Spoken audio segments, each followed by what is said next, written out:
नगे च सुरेन्द्रे च कौशिके पाद संस्पृशि निर्विशेष मनस्काय श्री वीरस्वामिने नमः। सूयगढ़ो आगम में कहा गया है, कामे हिय संथवे हिय कम्म सहा कालेन जंतवो ताले जह बंधनत्सुए एवं आउ खयम्मि तुत्तई। हमारी दुनिया में जन्म के साथ मृत्यु का गहरा संबंध है, और इतना गहरा संबंध है कि जन्म है तो मृत्यु को होना ही पड़ता है। ऐसा नहीं हो सकता कि कोई जन्म तो ले रहा है, शरीर युक्त बन रहा है और मृत्यु उसकी कभी नहीं होगी। ऐसा नहीं होता है। इसलिए जन्म के साथ मृत्यु का मानो कभी भी न टूटने वाला अटूट संबंध है। मृत्यु आती है तो आदमी प्राणी आगे चला जाता है। कहाँ जाता है? कोई नरक गति में जा सकता है, कोई तिर्यंच गति में जा सकता है, कोई मनुष्य गति में जा सकता है, कोई देव गति में जा सकता है, और कोई 14वें गुणस्थान में पहुंची हुई आत्मा मोक्ष में भी जा सकती है। जब मनुष्य मृत्यु के आने पर आगे जाता है, भोग्य वस्तुओं से भी उसका संबंध टूट जाता है। कामनाएं जो मन में होती है, यह करूँगा, इस जीवन में यह करूँगा, वे भी सारी बातें एक तरह से वो अध्याय समाप्त हो जाता है। अब साथ में कौन जाता है? आत्मा के साथ संसारी अवस्था में 2 शरीर और साथ में जाते हैं, तेजस शरीर और कार्बन शरीर। आत्मा यों अकेली नहीं जाती है संसारी अवस्था में, साथ में ये सूक्ष्म और सूक्ष्मतर शरीर भी जाते हैं। कार्बन शरीर साथ में जाता है, क्योंकि आगे पुण्य पाप का फल भी तो भोगना है संसारी अवस्था में, तो वो तो कार्बन शरीर ही भुगताएगा। तो कार्बन शरीर का तो साथ रहना जरूरी होता है। हाँ, जब आत्मा मोक्ष में जाती है तब अकेली जाती है। तब न कार्बन शरीर वहाँ मोक्ष में होता है और न तेजस शरीर होता है। तो कर्म साथ में जाते हैं। आगम में कहा गया कम्म सहा, कर्मों के साथ आदमी प्राणी मनुष्य जाता है। जैसे ताड़ का वृक्ष है, ताड़ का फल वृंत से टूट जाता है, वैसे ही स्वाभाविक रूप में या किसी निमित्त से आयु के क्षीण होने पर यह जीवन का धागा भी मानो टूट जाता है। अब धागा टूट जाता है, फिर उसको जोड़ना है तो फिर गांठ दी जाती है। गांठ जुड़ तो गया, फिर बीच में गांठ पड़ जाती है।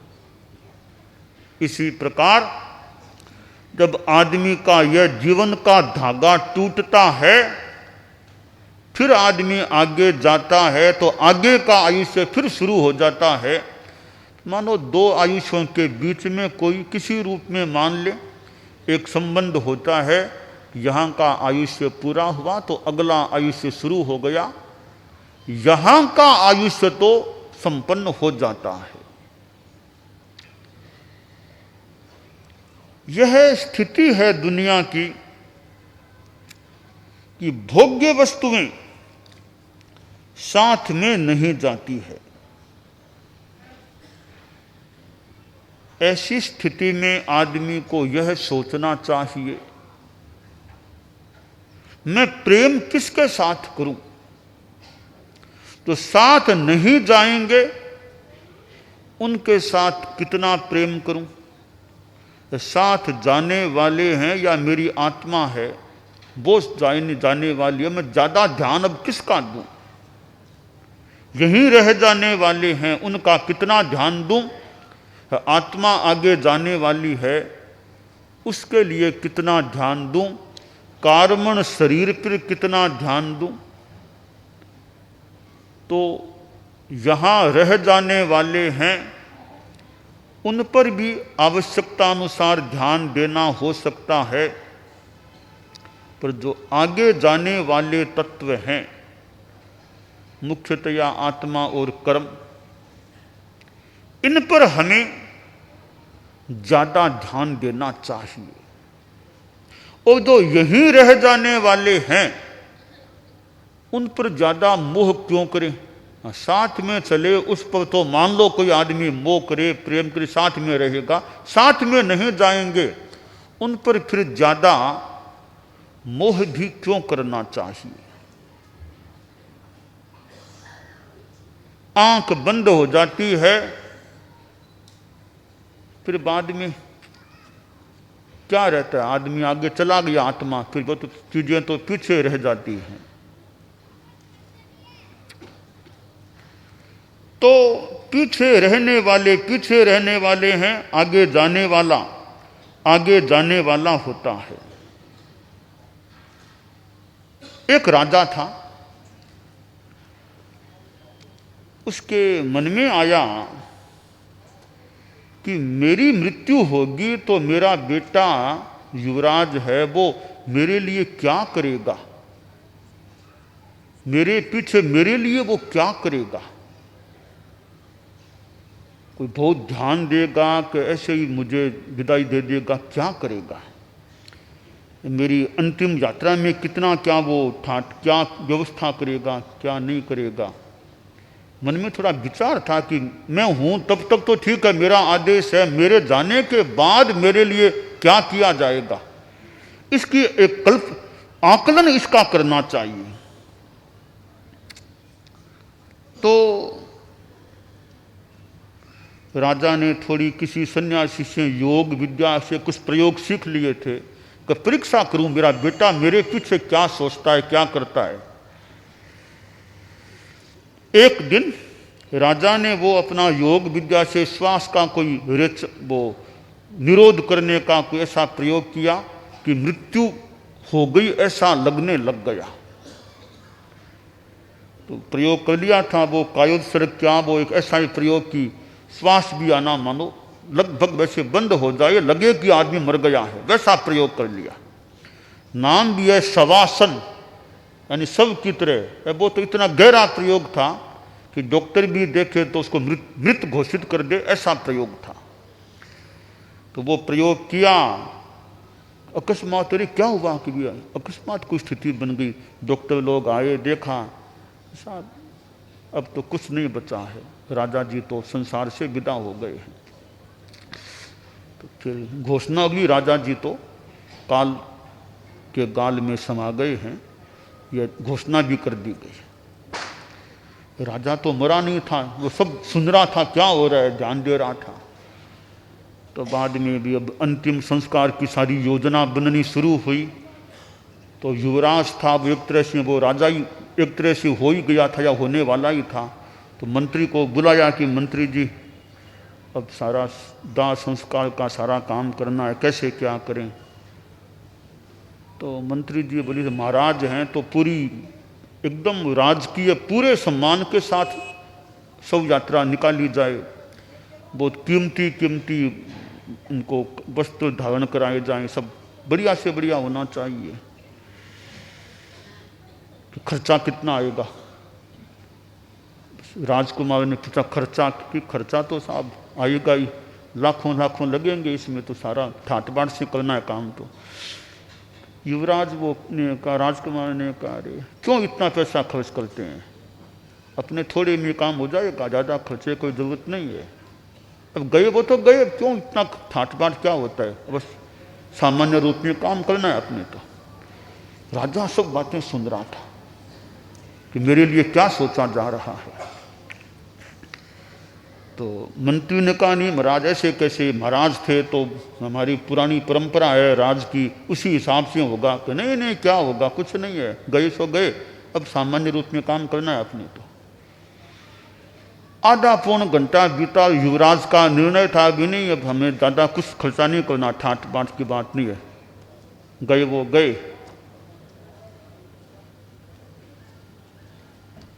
अब राजा ने सारा जान लिया कि मेरे पीछे विशेष कोई महत्व नहीं है युवराज की ओर से। तो आधा पौन घंटा बीता, थोड़ी सी हलन चलन शुरू हुई राजा के शरीर में। दौड़े लोग, अरे क्या हुआ कि राजा तो जी गए, वापिस जी गए जी गए जी गए। राजा बैठ गया। अब आया युवराज, ओहो पिताश्री धन्य हमारा भाग्य हो, आप विराज गए हो, हमारा कितना भाग्य है राज्य का, आप वापिस ठीक हो गए हो, ये तो हमारा बड़ा भाग्य है, हमारे तो आप ही सब कुछ हैं। अब बॉस बोलने लग गया, आपके लिए हम तो प्राण दे दें, आपके लिए सब कुछ करने को, तो आप विराज गए बहुत अच्छा हुआ, आप जी गए जिंदा हो गए। तो राजा ने मन में जान लिया कि अब इतना बोलता है कि आप सब कुछ हैं, मैं गया तब तो क्या बोल रहा था, कोई महत्व नहीं दे रहा। तब राजा ने जान लिया अरे जब तक आदमी जिंदा है तब तक तो फिर भी मान लो, जाने के बाद तो फिर हो वैसा हो, कोई अच्छा करे कम अच्छा करे। तो राजा के मन में वैराग्य आ गया, भी ठीक इतना जी भी लिया, अब अपने तो आत्मा का कल्याण करना है। वो साधु बन गया राजा, युवराज को अपना पूरा दायित्व सौंप दिया। तो आंख बंद हो जाने के बाद, जैसा शास्त्रकार ने कहा है, यानी कि आदमी कामनाओं और भोग्य वस्तुओं से संबंध तोड़कर अपने अर्जित कर्मों के साथ चले जाते हैं। ये कामनाएं आदमी में होती हैं, जो कामनाएं होती हैं सारी पूरी हो न भी हो, कामनाएं अधूरी भी रह सकती हैं। आदमी को ज्यादा कामनाओं को, अनपेक्षित कामनाओं को पालना भी नहीं चाहिए। ठीक है, अच्छे काम की कामना तो फिर भी ठीक, अच्छा काम करें, और ज्यादा भौतिकता की कामनाओं को मन में ज्यादा पालना नहीं चाहिए। कामना को पाल लेते हैं, फिर कामनाएं पूरी होती नहीं है, तो फिर मन में दुख भी हो सकता है कि मुझे वो नहीं मिला, वो नहीं मिला, वो नहीं मिला। वरना कामना है ही नहीं, आदमी सुखी रहता है। तो कामी, ये पदार्थों का, काम भोगों का आकांक्षी जो आदमी होता है, वह दुखग्रस्त, कष्टपतित हो सकता है। तो कर्मों के साथ आत्मा आगे जाती है, आगे कर्मों का फल भोगना होता है। तो ऐसी स्थिति में मनुष्य पाप कर्मों से बचने का प्रयास करे और जितना हो सके धर्म के मार्ग पर चलने का अभ्यास करे कि मैं जीवन में धर्म क्या करता हूं, अध्यात्म के लिए कितना समय लगाता हूं। 24 घंटे रोज मिलते हैं, 1 घंटे में से 2-2 मिनट निकाल लिए जाएं, एक सामायिक का कालमान 48 मिनट उपलब्ध हो सकते हैं। और सामायिक की साधना चलते रहे, रोज सामायिक हो जाए, बहुत अच्छी बात है।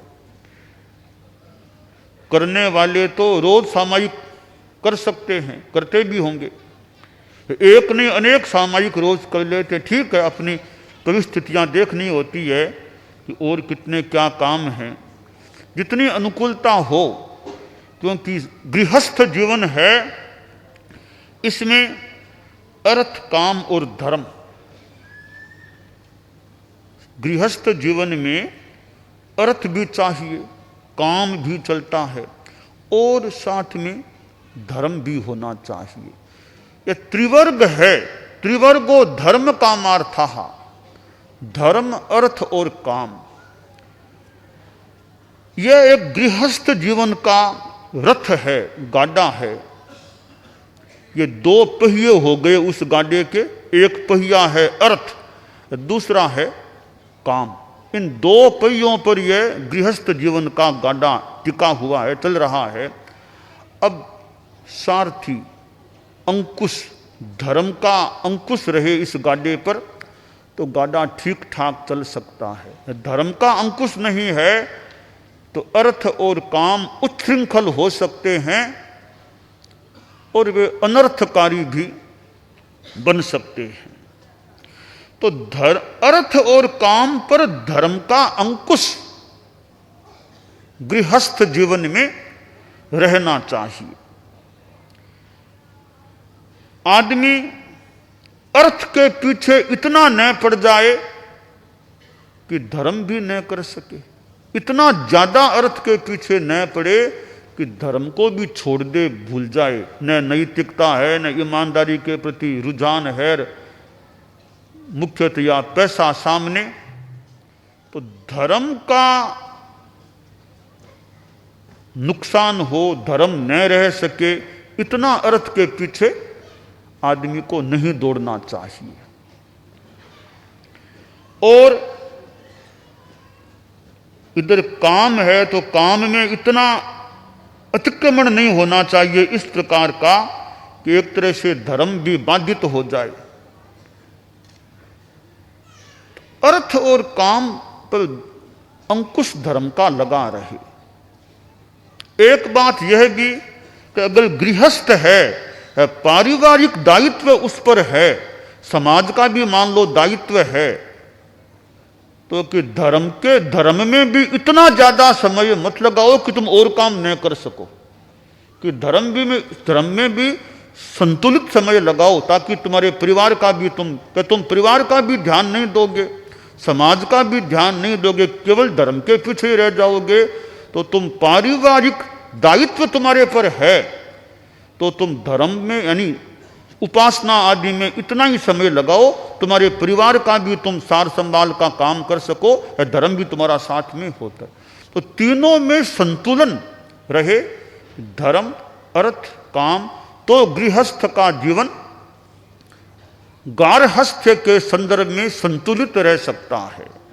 वरना एकदम ज्यादा धर्म में रह गए तो बच्चे तो कहते हमारा तो कोई ध्यान ही नहीं देता, क्या हमारी पढ़ाई होना, क्या हमारा आगे होना।